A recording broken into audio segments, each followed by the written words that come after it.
Let me thank all of the people who are with us today on an issue of huge consequence. And this is an issue, by the way, that doesn't just touch these workers. It endangers every worker in America who has been promised a pension. So let me begin by thanking Marcy Kaptur, Tim Ryan, John Murphy, and other political leaders who are here. Robert Roach, who is with the International Association of Machinists. And I also want to thank Frank Bryant for joining us to share his personal story of how these proposed pension cuts will impact retirees. More than 40 years ago, the federal government made a solemn commitment to the workers of this country. If a retiree is promised a certain pension benefit after a lifetime of hard work, a company could not renege on that promise. That commitment 40 years ago was exactly the right thing to do.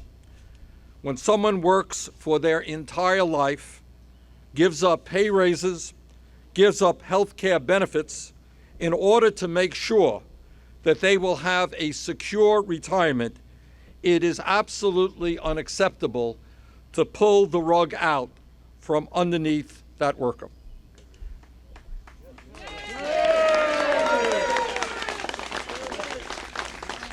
This is not a negotiation over wage increases. Sometimes you get what you want, sometimes you don't. This is not a negotiation over health care benefits. This is a promise made to workers and paid for by workers that simply cannot be nullified if people are to have any faith in our system. But last year, behind closed doors, a provision was slipped into a must-pass spending bill that now makes it legal to cut the pension benefits of about 1.5 million workers and retirees in troubled multi-employer pension plans. As a result, retirees all over this country are waking up to the unacceptable reality that the promises made to them could be broken, and that the pension benefits they are receiving today may soon be cut by 30, 40, or even 65%. This is incomprehensible.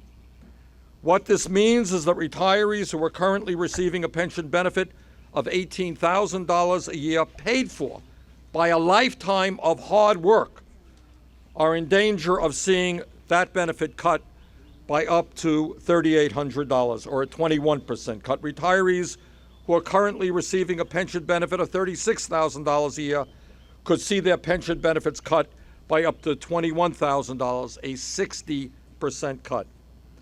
In other words, tens of thousands of retirees all across our country who are in the middle class today, who have worked their entire life to be in the middle class, their dreams of a happy and secure retirement could be replaced by poverty and insecurity if we do not act, and we are determined to act.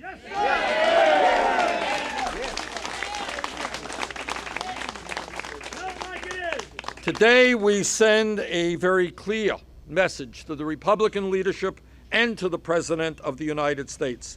When a promise is made to the working people of this country with respect to their pensions, to respect to the idea that people have a right to live their retirement years with dignity and not in poverty, those promises have got to be kept. So today, what we are saying is that we are going to revisit that legislation which allowed for the cuts to those benefits.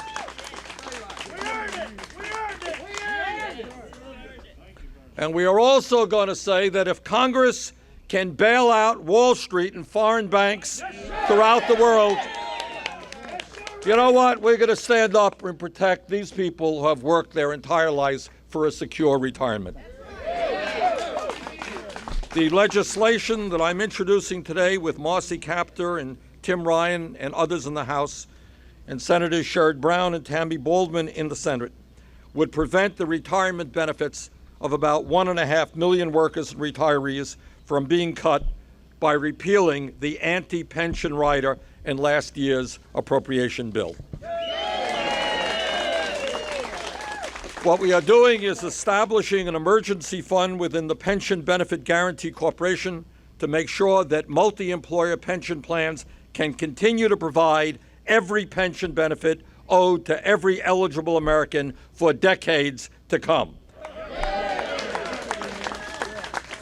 And it is fully paid for by closing 2 tax loopholes that allow the wealthiest Americans in this country to avoid paying their fair share of estate taxes and gift taxes. So, bottom line here is that when people work their entire lives for a secure retirement and promises were made to those workers by their employers and by the federal government, we have got to keep those promises, and all of us here are going to work hard to make sure that those promises, in fact, are kept.